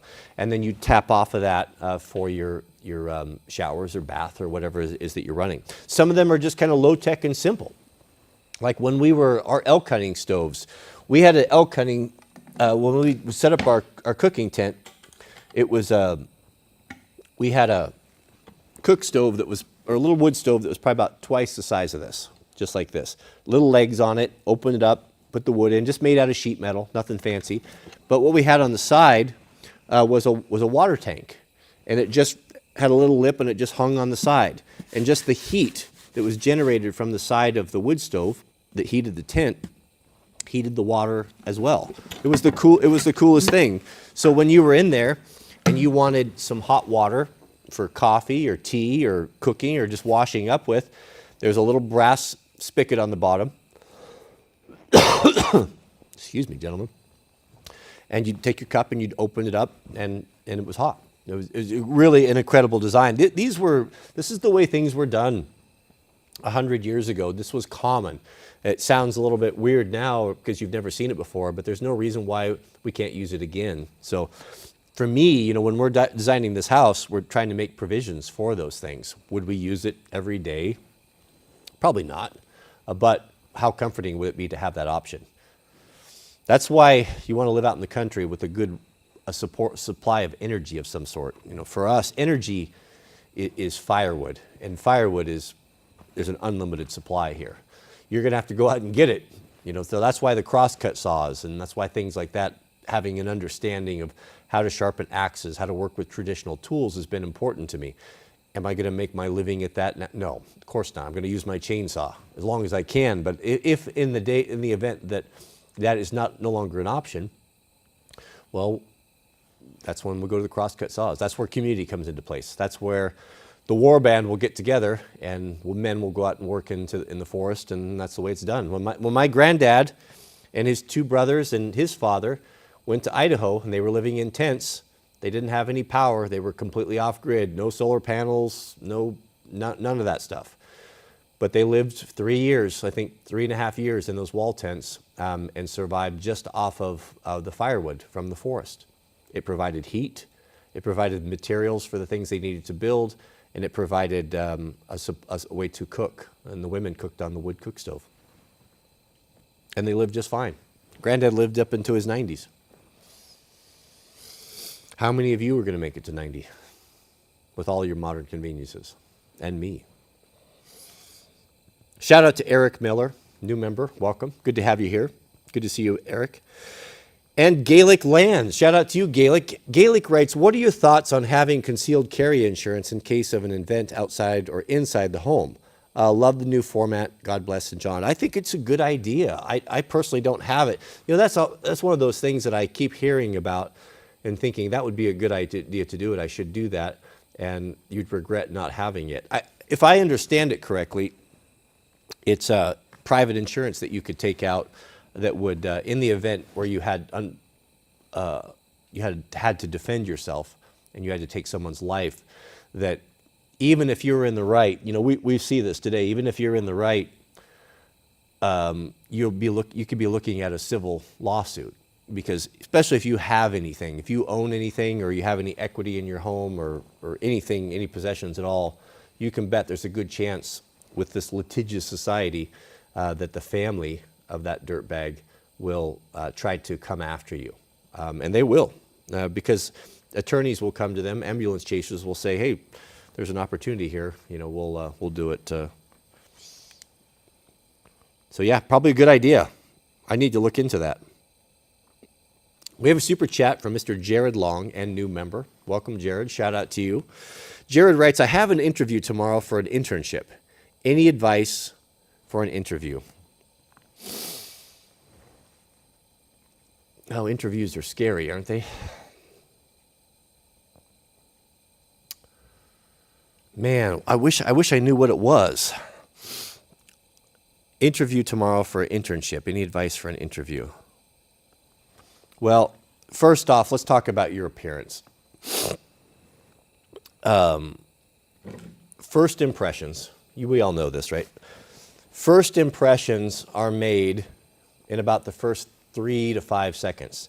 They've already decided, regardless of what you say, whether they they're making decisions whether they see you in this position or they don't see you in this position. And that's not to be overlooked. The number one most important thing that you need to do is that you need to show them respect by being properly groomed. If your hair is unkept or shaggy or anything like that, you need to turn off your computer right now and go get a haircut. Shave, wash your ears, obviously all these things. You need to have do your nails, do everything. Just make yourself look as the best that you can, like you care. Put an effort into it. That's really important. Your clothing doesn't have to be nice. If it's going to be an internship for a farm, you're not going to show up in a suit. That would be a little bit weird. You don't want to go too far, but just dress accordingly. What would be, whatever this internship is for, what would be, I guess, let's say you're going to go, you're trying to get in with a welding shop, for example. I guess what I would ask myself, how I would choose what I was going to wear and how I'd represent myself is, if you were going to go over to the owner of this welding shop's, if he invited you over to his house for a Christmas party, how would you dress? Would you dress in t-shirt, concert t-shirt, with jeans with holes in them, or would you have a tucked in shirt? Would you be wearing a belt? Would you be well kept? I would kind of, don't overdo it. But if it is something that is more professional, then you need to be dressing, business casual or even maybe a suit if that's appropriate. I don't really know. Just don't overdo it. Just take it to the highest level that would be appropriate for that particular position. Be on time. Relax. Try not to talk too much and try to listen and make eye contact. When you walk in, check your posture also. Once you have the clothing and you have your grooming done properly, most people don't have very good posture. And how you check your posture to know if you've gotten lazy with it is how your posture should be when you're out in public is straight. Head up, shoulders back, squared shoulders, not arrogant, not puffing yourself up like a fool, but being confident and with your head out and aware, head up and looking around. How to test your posture is back up against a wall. Back up against a wall in your house, take your shoes off, put your heels to the wall, rock your shoulder blades back, your head back. That's your posture. That's how you go out in public. That's the way you should carry yourself. And you'll find that if it feels like you're stretching to do that, if it feels unnatural to you, then you've gotten lazy with your posture and you need to correct that. So every morning, check it. That's kind of how that's how you check it. That's the litmus test there. And start retraining yourself to get your posture straightened out. So go in that way. Well-groomed, haircut, clean, good posture, appropriate clothing. The next is the handshake. It's going to be most likely you're going to go in there and you're going to shake hands with either one person or multiple people. Go watch a couple videos on how to properly shake a man's hand. This may seem like it's a given. It is not. It is one of the most deplorable things that a man can do. It's the worst. There is nothing worse than grabbing, I don't care if he's a 12-year-old boy or grown man, to get a soft, weak, half-ass handshake. It's deplorable. It is one of the worst things that you could do. If you did that to me in an internship, that would be an immediate fail right there. If you didn't know how to have a handshake, you'd be gone. I wouldn't care what you had to say after that. And a lot of people will feel that way. How a hand should be shook is you approach the man and you make eye contact. Not in a threatening manner, just that you look man to man as equals. Good posture, head up, eye contact, step forward respectfully, look that man in the eye, put your hand out. Come in a full clasp. Don't grab fingers. Don't do the cold fish. Don't do that. Come in a good grip. And don't be ashamed. Sometimes it's awkward. It doesn't work right, where you come in and maybe one person squeezes too much. Correct it. And don't be embarrassed. Just stop and it's like, oh, let's do this properly. I'd even speak to it. I want to make sure we have a proper introduction. Adjust your hand, whatever, get in there and then give a good firm squeeze. Don't try to hurt the man, but don't be weak. Make sure that you squeeze enough where it's a firm grip, but not trying to crush someone. That has the opposite effect. If you're shaking hands with women, tone it down. Don't squeeze as hard as you squeeze a man. Squeeze appropriately. Firm, but less firm. Also, when you come together in a handshake, don't ever let a man roll your wrist. There are some men that will try to dominate you and turn this into a pissing match by trying to dominate you by rolling your wrist. And a lot of guys are not aware of this. I don't care if he's your boss or future boss or he's what you think is your superior, what have you. You're still a man created in the image of God, and you deserve to be respected. And you're not going to be respected unless you demand respect. When you come into that handshake and you ever have a man that tries to roll your wrist, he'll roll to the left. Then he dominates you, and he's just had you, and you let him have you. Don't let him do that. It's not very common. Most guys won't do that, but some will. So if you run into a situation where that happens, get a good grasp. If the grasp isn't good, correct it. Even make light of it if you have to. Correct it, get in there, and good grip, and hold your position. Just like an arm wrestling match. If he tries to roll you, you come back with him with equal strength. Don't roll him back. Just keep it right there. And right there, he will know that you're not a wimp. He'll know that you won't be able to dominate. He won't be able to just easily dominate you, and you'll lay down and on your back with your tail between your legs. That's a rare thing. It's not something you're typically going to come in contact with, just something to be aware of. So, that's really all I can tell you. I can't advise you because I don't know you. I don't know your qualifications, but those things right there are going to give you every single benefit of making a good first impression. After that, it's up to you. Try not to speak too much when you're forming answers to questions. Don't make it about you. Don't be asking about, well, what's in it for me? What are my benefits? How much am I going to get paid? How much am I going to get paid, et cetera, et cetera, et cetera. If you've decided you want this, you already kind of know those things. You don't need to bring it up. You definitely don't need to bring that up in the interview. That stuff will all come about. If you get the position and you decide you're going to do it, right? If you find out a week later that the details or the pay or the accommodations are not appropriate, you can walk away from it. But now's not the time, not in the interview, is not the time to do it.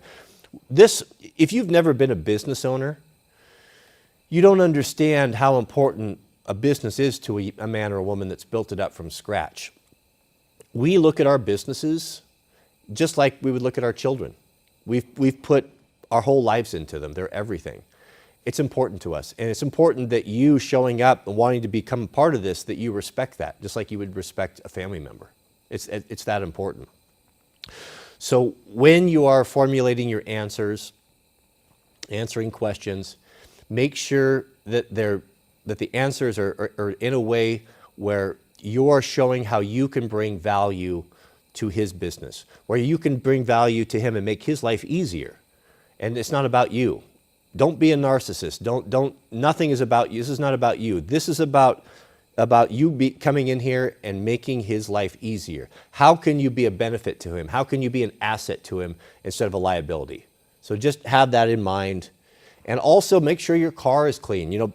I would, in situations like that, the first thing that I've done when we've interviewed people and had things like that, I'll send an employee out, or I'll do it myself, or I've even sent Mrs. W out, go look at their car. You may think that it's hidden. Maybe it's a parking lot somewhere. I'm not the only one that does this. I'll know everything I need to know from looking at your car. If I go there and see it's unkept and it's got mismatched tires and it's dirty, hasn't been washed for 2 years and full of garbage and paper and unkept and just trash everywhere, I don't care if it's new. Doesn't make any difference. I'd actually think more of a guy that had a 20-year-old car that was well kept than a brand new one, because it could just be brand new and he hasn't had a chance to ruin it yet. but everything about you needs to be excellent. So you've got a lot of work to do today. If you haven't done that already, make sure you have those things. If you don't have time to clean your car, then have someone drop you off or take a cab, or take an Uber. But that's the advice I'd give you. We have a super chat from Kent Martin. Shout out to you, Kent. Kent says, hey, Cody, Husqvarna versus Stihl. Thoughts? Well, we've talked about this in length. Both are good. Both are good. I had just 2 weeks ago, we were at the coffee shop with a local gentleman that's been his whole life in the logging industry. And I asked him this very question. We talked about this. And he basically said, you know, I've used them all the guys I've known, we've used them, Husqvarna, Stihl. He said, you know what?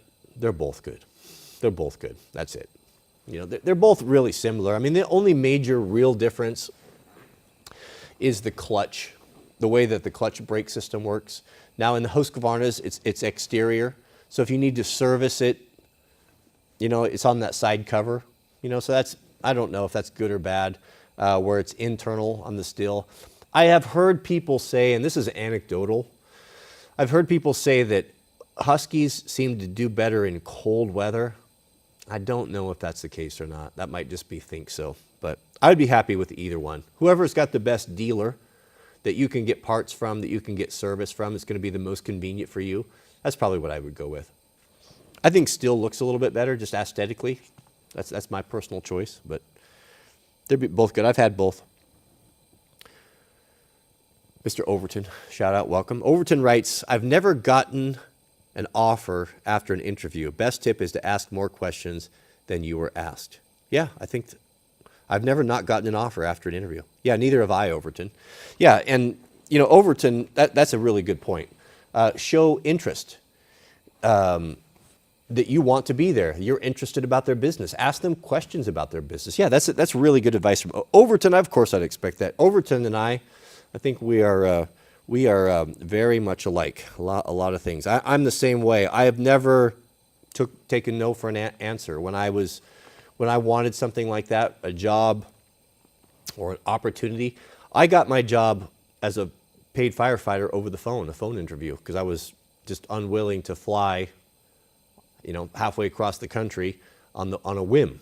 And I just basically said, you know, these are my qualifications. I'd love to work for the department, and this is what I can do. You know, I've got obligations at home here, and I got the job that way. I've never not got a job that I've went in for either, because I was prepared, and I was resolved to do it. Your competition, you know, they're not going to follow these rules. They're not going to be, like Overton says, asking a lot of questions, more questions than they ask. You're showing interest, showing that you are like a person that likes to learn, that wants to know about what's going on, that this is something that's interesting to you, that you're not just out there because your parents told you that you either go do this or you're going to get kicked out of the house. You know, that comes through right away. But that's good advice, Overton. Shout out to you and new member. Welcome, Bobby G, our newest member. Welcome, welcome. Hoping to see you tonight on the knife sharpening stream. We're going to have a good time, so thank you. Thank you for supporting us. We have a super chat from Fordor. Welcome, Fordor. Fordor writes, hi, Cody, do you think I can replace cold showers with cold weather? I am currently an ice road trucker north of Yellowstone NWT. Weather can get below, yeah, and Wim talks about this, you know. Sometimes situations, there are folks that are handicapped, bedridden, folks that, like you said, like on the road where you don't have access to this. Yeah, what I would do is I would get myself a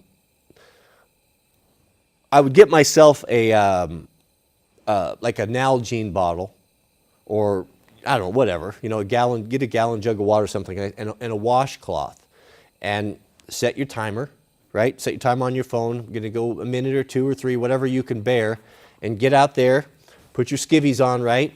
And don't dunk that thing. Have a bowl or water or something right there. Get it wet, and then just cover yourself. Just go over yourself, hit your arms, and just keep applying that on your back. You know, let it run down, rinse it out a little bit on your back. You're going to be outside. It's probably going to be more benefit than the shower. It's cold up there, and do it that way. What you're trying to do is you're trying to get those nerve endings to fire, you know, to react. It's like dang, what's going on here? So whether it's a cold shower or just a cold cloth, it's gonna do the same thing. So you knock out two birds with one stone. You get your bath and you get your cold shower treatment. So that's what I would do. Like if I found myself on the road like that, that's what I would do. Yeah, I think so. He talks about that, and there are folks that are doing that. And there are folks that are just they're not ready to do that. They're not willing to, they don't think that they're strong enough to get in the shower. It's too much of a shock. And he says the same thing. He says, if you are worried about it, get in a hot shower and then get warmed up and then turn it to cold, even if it's just for 15 seconds or so. And if you find it uncomfortable, you can't deal with it, then turn it back to warm and start with that. And just work with that 15 seconds at a time, and then work it up to 30 seconds. And if you can do 30 seconds and then a minute and then 3 minutes, and then at the end of 3 minutes, you can go back to the hot shower and warm yourself back up if you want to. At the end of the 3 minutes or 4 minutes, I just turn it off. I don't go back to the hot water, and I take my time getting ready. And I dry off my face a little bit, and I'm really slow about drying myself off because I want to continue the benefit of the evaporation and stuff. But it's plenty cold too. I think you could do that with a cold rag on the side of the road. No problem. Yeah, that's a good question. Thank you, Fordor. Stay safe up there. That's a hard country. Takes hard men to work up there. I do not consent. Good to see you back. Welcome. Thank you for your generosity. It's a very generous super chat. I do not consent says, can you explain more about the idea that God is making a new, better earth and the people or persons that was used in the endeavor? It's confusing and I don't understand. Can you explain more about the idea that God is making a new and better earth? Well, I can tell you what the scriptures say. So, the Bible tells us that Jesus will return the second coming that we've all heard of, right? And there are going to be two types of people left. There's going to be the saved and the unsaved. And the Bible tells us that Jesus, when he comes, that his feet won't touch the ground, that he will be in the air. And those that remain and those that are dead in Christ, meaning those that have died in a saved salvation, that knew God, said the sea will give up their dead, the ground will give up, those that are their dead will ascend first. They'll ascend first and to go and to meet the Lord in the air. And that those of us that are still alive and remain, that are saved by Christ, that will join them. From there, God says that I prepared a place for you, the new Jerusalem. Now where this is it a physical place? Is it a different realm, a different reality? These are all incredible mysteries that people don't know. And then it tells us that we'll be there for 1,000 years with the Lord. What are we doing in that 1,000 years? Who knows? Are we? I don't know. But we're with him in the kingdom. When this 1,000 years is up, and then all of the people that remained that were not in a saved position at the second coming were destroyed by the majesty and the glory, the righteousness of God. And it tells us that the whole world is basically just a wasteland. Imagine no man's land in World War I. That's how I imagine smoking craters, something like that. No flesh alive. In 1,000 years, the New Jerusalem, the golden city that's described in the last book, the book of Revelation, with the saints, comes down and God reestablishes his kingdom, what appears to be here on this planet. So quite an honor. And then the second resurrection, all of those that were destroyed during the coming of God, during the second coming, are resurrected. They come together and they march on the city to destroy it. And then once and for all of the wicked, the false prophet, the devil, and the adversary, everything is destroyed. That's the final destruction. And the new earth is set up after that 1,000 years, whatever that may be. And again, there's a great mysteries. We have the explanation of this, which you can go in there and read it and think. John wrote the book of Revelation.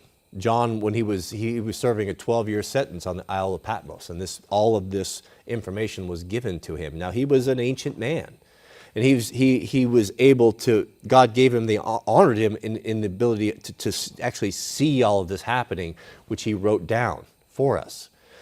Well, he's trying to describe the indescribable. And he's trying to describe it from the perspective of a man that lived in a primitive time. So his explanations of things, he's using the best words that he has, the best references, the best examples that he has to explain the unexplainable. So make sure you understand that when you're reading it. God tells us that, eye has not seen, nor has it even entered into the hearts of man, the things that I have prepared or am preparing for you, for those who love me. Like, what does that even mean? Are we opening up dimensions of experiences, colors we've never seen before, feelings, emotions? Who knows? Are we traveling the universe at the speed of thought? Who knows? It's not for us. God has not seen fit to tell us for some reason.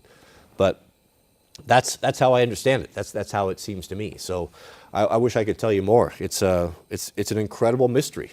Incredible mystery. We have a super chat from John Colwart. Or member message from John Colwart, two-month member. Shout out to you, John. Good to see you here.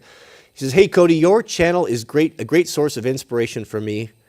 Keep doing the Lord's work. God bless. P.S. 13 m cold showers, 2 days, on fire all day." It is. And I've heard the same thing. There's so many of you that are doing this, that have been contacting me privately through email and such. And that's the common theme, is that, man, I have never had this much energy. I wanted to share it with you. I wish I would have downloaded. I got the best email from one of you that told me the amazing results that you're having. He told me that he is having trouble getting up at 7 o'clock. This has been for forever. He's had to go through set 3 alarms and just dragging ass when he gets up. We all can relate to that. He says after the cold showers, he is getting up at 5 o'clock. Not only that, but 5 o'clock, and he's just on fire. He's crushing, as he put it. I'm just crushing. I'm getting stuff done. I'm motivated. I'm not tired. I don't even know what tired is throughout the day. Just from that cold shower, it's amazing. And not only that, he was encouraging me. He's like, try taking the cold shower before your coffee. He goes, I've had a bad coffee addiction. I love coffee. But since I've been doing cold showers, I quit cold turkey, no coffee. I haven't touched it. I don't drink it anymore. I only drink water and electrolytes, so with some added electrolytes, and I've had no withdrawal, none whatsoever. No fatigue, no brain fog, no headache, nothing, just from the cold showers. And he encouraged me to do it, that I could give up coffee as well. Now, I haven't experienced that because I have my coffee first. I usually wake up at about 5 o'clock, 5:30. Mrs. W usually joins me about 6. I've been getting up earlier than her because I have a lot more energy than I used to because of the cold showers. So I've been up making coffee for the time. So I'll make coffee, and then she'll smell it, and she'll come out, and then she'll join me. And this is something we've done for 20 years, that we love getting up early and sitting together and reading or just talking, or we don't really talk too much. We just kind of hang out and having that delicious cup of coffee. Well, then, that's 5:30, 6 o'clock or so. Then around 7:30, 8 or so, I'm getting into my cold shower and stuff. So I've already had my coffee. So I haven't had the experience. Oh man, I hate to give it up. But I might have to. Yeah, I'm going to strictly water diet as well. Fortunately, we have really good well water. It's some of the best tasting water I've ever had. Super, super good. Our last place up in our last homestead did not have good water. It was very, very hard and tasted terrible. I found it undrinkable. So we ran everything through the Berkey water filters. And I didn't realize at the time that, filtered water is not necessarily the best water that you can drink. So I'm really, really grateful to have delicious sweet water, well water here, uncontaminated, right from coming down, filtering through thousands and thousands of feet and miles of volcanic rock. And it is absolute. When you come here, you will see. It is very, very good. Very good indeed. Yep, the cold shower, gentlemen. John said it. on fire all day. And that's me too. I don't know what it means to be tired anymore. And I got a bazillion things going on, just like you guys. We're running around here all the time, lots of stuff. But come about 7 o'clock, 7:30, I hit the wall, man. I've been just disappearing from the family about 8 o'clock. I'm like 7 o'clock, I'm starting to look at my watch and thinking, oh, I wish it were 8 so I could go to bed. But at about 8 o'clock, I start to sneaking off and go brush my teeth, get ready for bed, and get in bed. I'll read a little bit for a half hour or so. But by 8:30, man, I am zonked and out. And I've been sleeping a lot better too. Still wake up at 3 a.m. every night, every single night, as many of you people of the book do, as we know why. But I've been sleeping a lot better as well. We have a super chat from I Do Not Consent. Welcome back. Good to see you. Thank you for your generosity. That's a very generous super chat. I Do Not Consent writes, thank you for the explanation. My neighbor told me God appears in the sky recently. God appeared in the sky recently. Is that true? He said that all people saw this figure in the sky. Did that happen?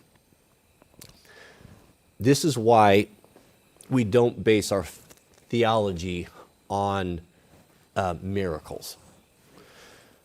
Now, miracles happen. They happen to people. They've happened to me. They've happened to Mrs. W. They've happened to most people that I knew, my grandfather, all of these things. And they can be a great encouragement to you, and God can give those things to you. Some people go through their whole life with their Christian walk not experiencing miracles. No one really knows why. But they're not reliable, because people are dishonest and people lie and people manipulate. You know, the old example is in the Christian church, you know, the old church of the young man that comes up to the girl that he wants to court and date and says, God told me in a dream that you are to be my wife. You know, how convenient is that? Well, maybe he did, maybe he didn't. But the proper response would be, well, from the young lady is, well, when God confirms that and tells me in my dream that you're the one, then that's when I'll accept your proposal. So that's the way we need to look at it. Someone may have said it. It may have happened. It was a benefit to them, but be very skeptical of these things, because people are not honest. People lie and they manipulate. The reason why, the one thing that separates the Christian religion apart from all the others is we have prophecy. We have the prophecy, hundreds and hundreds of prophecies of how history would unfold, even naming particular leaders by name. Prophecies of how Christ was killed, all these things. And we have all the prophecies of how the end times will result. We have the prophecy that the Euphrates will dry up. The Euphrates has never dried up before. We have the prophecy of what the second coming will be. Christ warns us. He says, be really careful. In the end times, there will be people that are coming to lie and deceive. There'll be false prophets. And there'll be someone that comes to your house. I'm going to paraphrase, but he'll give an example. Someone comes to your house and he's knocking on the door. Hey, you won't believe it. Jesus is speaking at the sports arena. There's 60,000 people there. He's down there right now. He's healing people. He's doing miracles. Or you get a knock on the door. Hey, you got to come to the hospital. Jesus is in the hospital healing people right now. He says, do not believe it. He says, do you not know that angels can masquerade as demons, devils, can masquerade as angels of light? How did Lucifer appear to Christ when he was tempting him 3 times? Did he appear as a goat-hooded nasty demon, or baboon, or a foul-looking dragon creature of some sort, or a skeleton? No, even though that's what he is. He appeared as an angel of light, of something beautiful. You know, Lucifer stands for light bearer. You know, Lucifer, when he was first created, was created the most beautiful of all the angels. They have the ability to deceive and to appear, to shapeshift and to appear any way that they like, and they can deceive you. And many will be deceived. That's why if you don't know the scriptures, if you don't know the prophecies and don't read God's word, don't know the 66, then you can be easily deceived.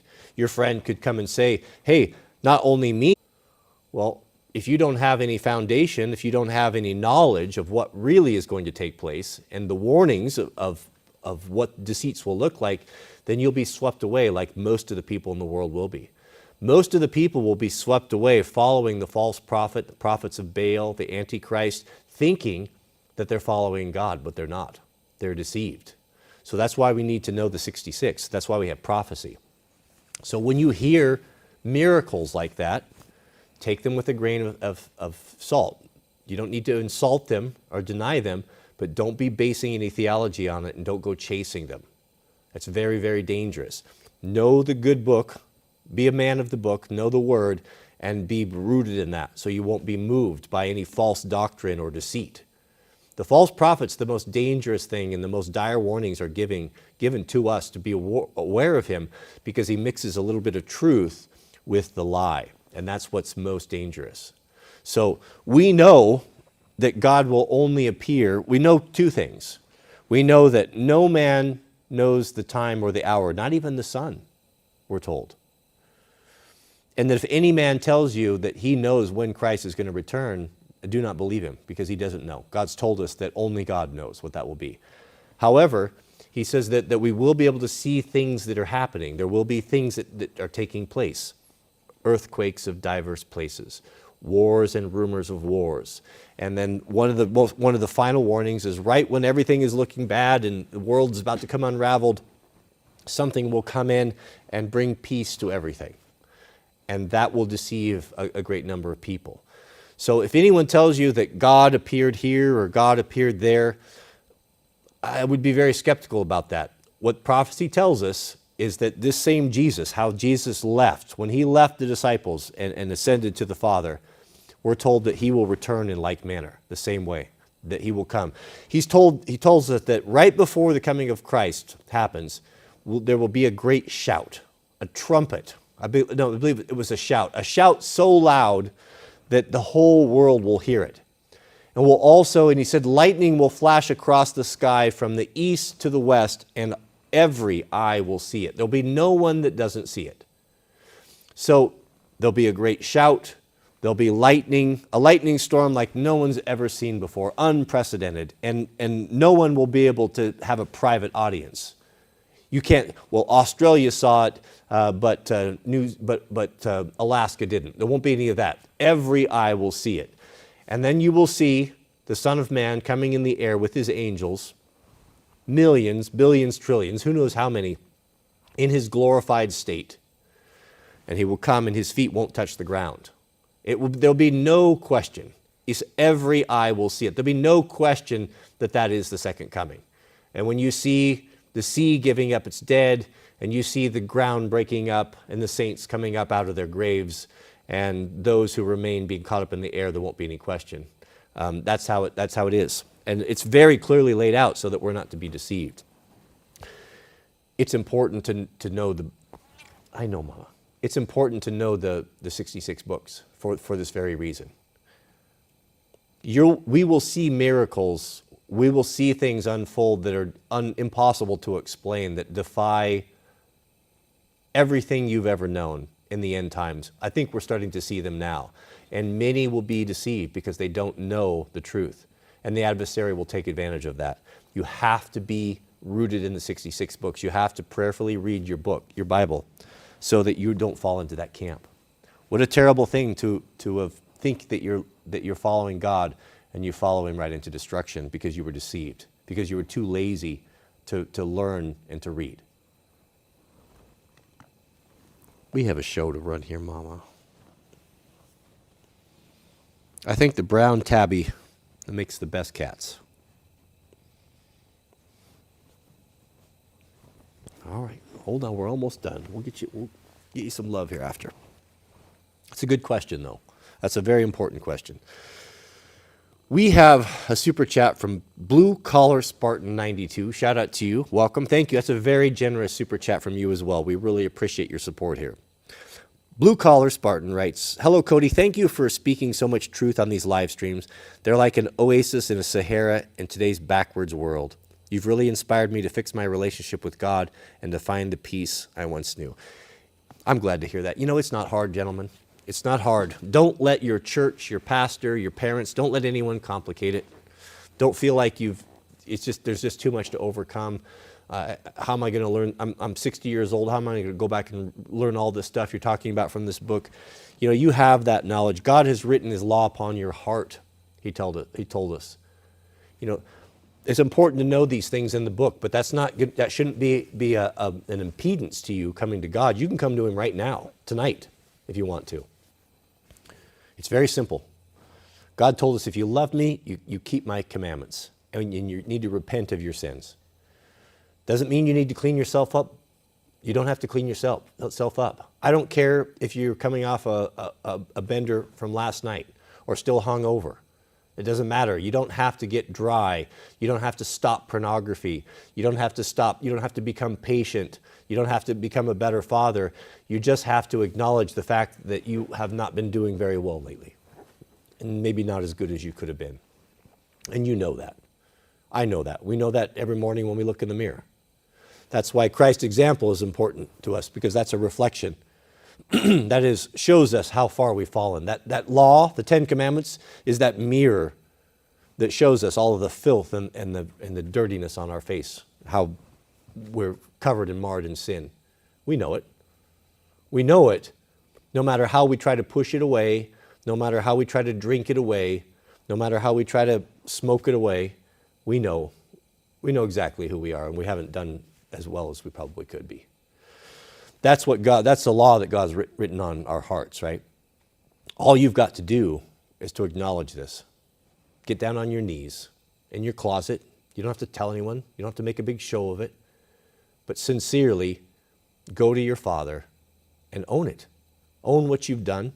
Acknowledge the fact that you have fallen away. Acknowledge the fact that maybe you don't even know if he's real or not. But do it sincerely, with a sincere and open heart. And repent. And again, repentance.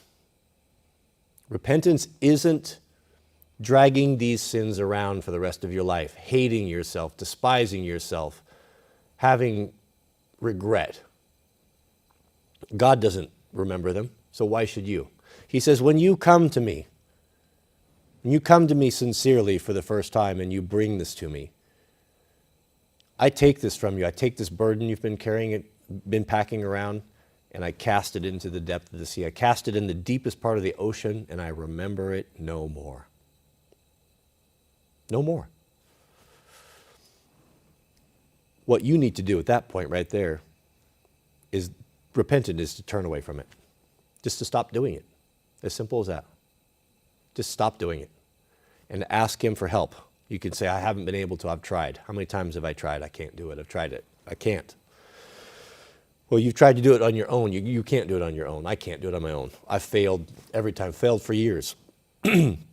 But he will help you. And there's a special blessing that comes for new Christians or new people that are coming sincerely for the first time. God will give you an extra help of a blessing. It will help you to get through it.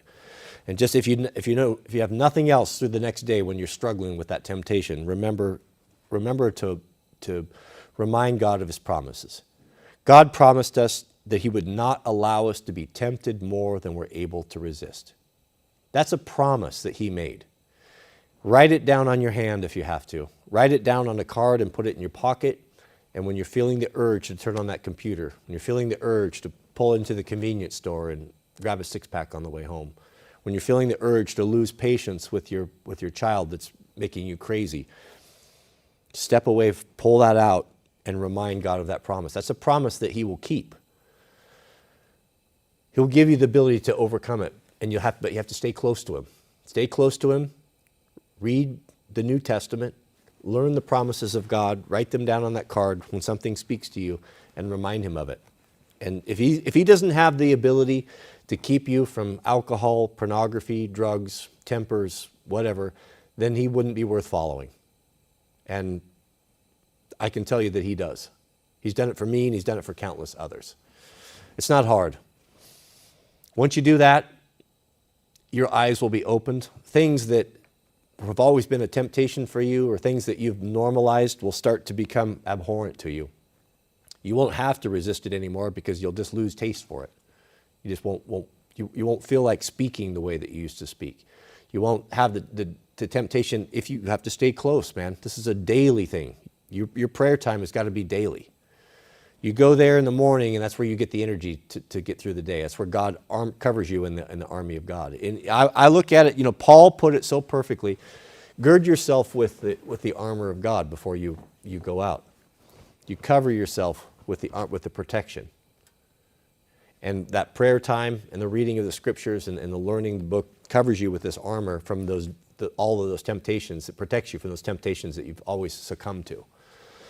So this is a daily thing. And the more you walk forward, the stronger you get. And the closer you get to God, there will be things that will just fall away from you that you won't even believe it, that you won't even have any temptation on whatsoever. I was delivered from cigarettes overnight with no withdrawal, and I smoked for 15 years daily, 1 pack, 2 packs a day. No withdrawals, nothing. That was a particular miracle that experienced me, that I experienced for me. I don't know why. It doesn't happen to everyone. Some people it does.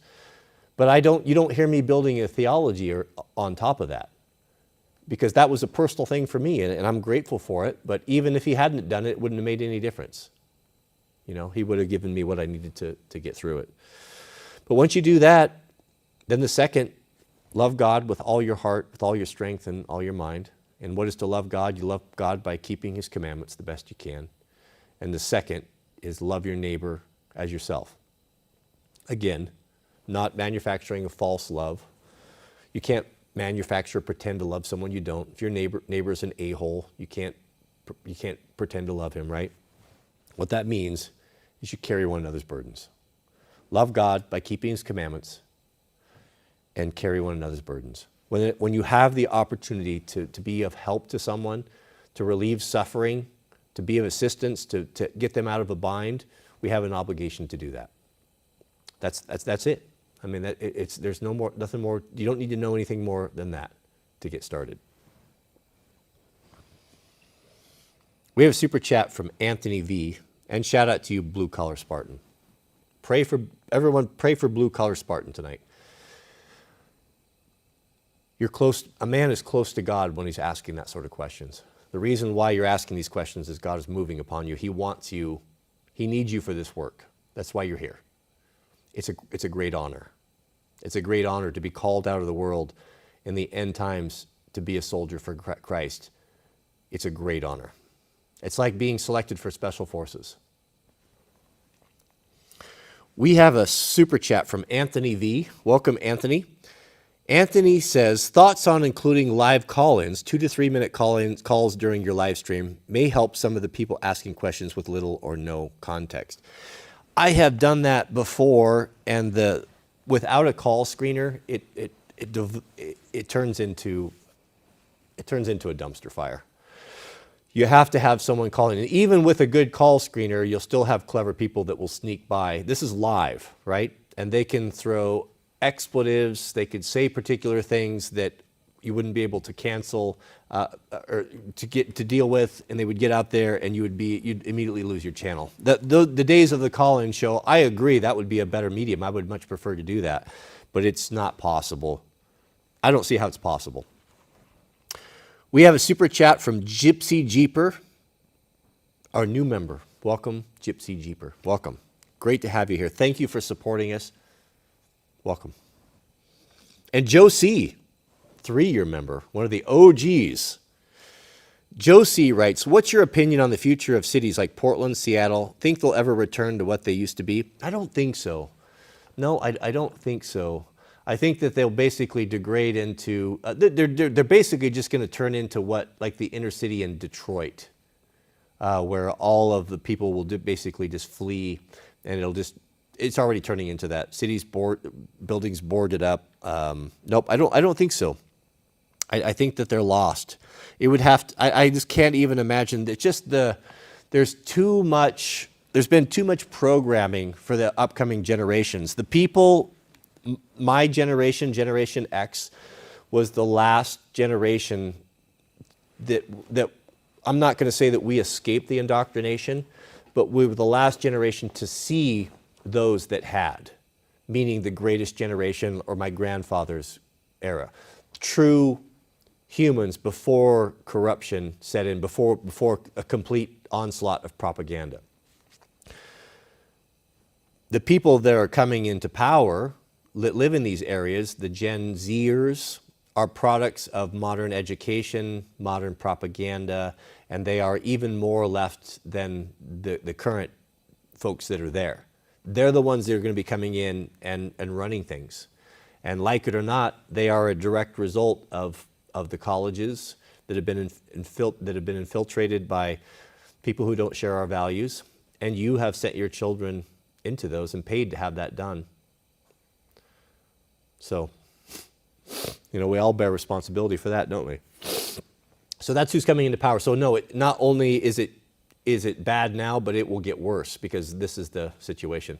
The only thing that I can see is there could be fragmentation. I doubt it'll be in the cities. Those will just turn into hellholes, escape from New York type of thing. But you'll see people that don't want that leave, the rural folks, the country folks, will start to set up their own organizations and will extricate themselves from the liberal governments and basically just throw off the shackles. Now, the wild card is, will the feds come in to squash those uprising or those cessations before they ever start to root? I don't know. I don't know. I can't say. But that's how I would see it happening. We have a super chat from Anthony V. Good to see you back. Appreciation. Well, we appreciate you being here too. Thank you. And Gaelic Lands, welcome Gaelic Lands, our newest member. Welcome, welcome. Enjoy your member's badge. You get the official pocket knife of Proho, which of course is. Now this is not, I don't want this to be a barrier to entry, but this is something to aspire to. The Benchmade Osborne 940, best pocket knife ever made. If you can't have one in real life, at least you get one as a member badge right next to your name. So shout out to you. Welcome. Member message, probably make this our last one. Mr. Toby Pratt. Welcome, Toby. Toby has been a member with us for 38 months. 38 months. Welcome. Says, I've been watching since I was around 13, and I'm now 20. That's a long time. 7 years if I count right. Thank you for all the advice on work and life. Really been helpful throughout the years. Well, thank you for being here. It's encouraging to us older members to know that the youth is not completely lost. We do appreciate that. Great live stream. I really enjoyed it. It's just amazing how they always seem to be 2 hours. When Overton and I were kind of laying some of this stuff out, and the middlemen we were consulting and talking about this, I was thinking, we'll do a 1 hour live stream. And I don't know that we've ever had a 1 hour live stream. They seem to all come in within just minutes of 2 hours. So that must be the sweet spot. And that's good because I'm about done talking after 2 hours of straight. I talk more in these live streams in one day than I probably do in a month in my house. Mr. Jason Barr. Welcome. Thank you. All right. Well, let's get it shut down. So do go over, if you haven't, and subscribe to the channel. I have in my camera, how I built an EMP-proof ammo box with household items. It was quite interesting. And I will upload that here in just a few minutes. So look for that. That will be up for you to enjoy. Also, we will be doing, Lord willing, be careful what you say, Lord willing, we'll be doing the members live stream as a thank you to you guys also. We're going to break out the Russian knife sharpener. I have it all tuned up. If you haven't seen this, this is the Cadillac of knife sharpeners.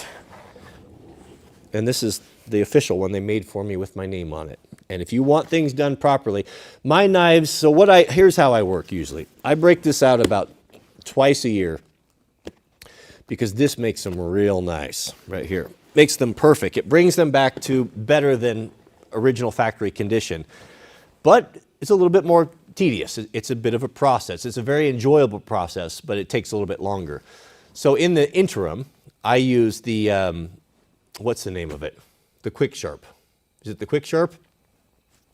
It's electric, belt-driven. It's like a little miniature version, a prosumer version of the same thing that the big boys use, like the manufacturers. When I went to the Gerber factory, they essentially are sharpening their knives on the same thing, just on an industrial size. So these are really good, and they're very fast and very efficient. It's a way to do knock them out quickly. But after 5-6 times or so, you start to kind of you start to wander a bit. You know, you start to lose that real precise edge, especially on your kitchen knives. So after that happens, it's time to break out this beautiful piece of equipment right here. And we'll be pulling out, I'll be sharpening I got to sharpen, reprofile my 940. It's getting a little slack. And Mrs. W's kitchen knives, which are in deplorable condition. Now, maybe you have a solution, but for some reason, I'm not going to throw Mrs. W under the bus. She doesn't always put them in the drawer after I sharpen them. So I'm trying to figure out a solution that they'll go from the cutting board right to the drawer and not get thrown around and the edges knocked off of them after putting all that work into them. Maybe I need to have a better chopping block or better knife block for her. But we'll do that for you guys tonight. Thank you, beloved. I sure appreciate you being here. Thank you for the super chats. Thank you to the middleman, Overton, for helping with this. I wouldn't be able to do it without you. We're doing good work here. Is the stream growing? Are we growing? It's good to see. I think so. It doesn't matter. Keep us in your prayers. May God bless you and your families. We'll see you guys over on the next one.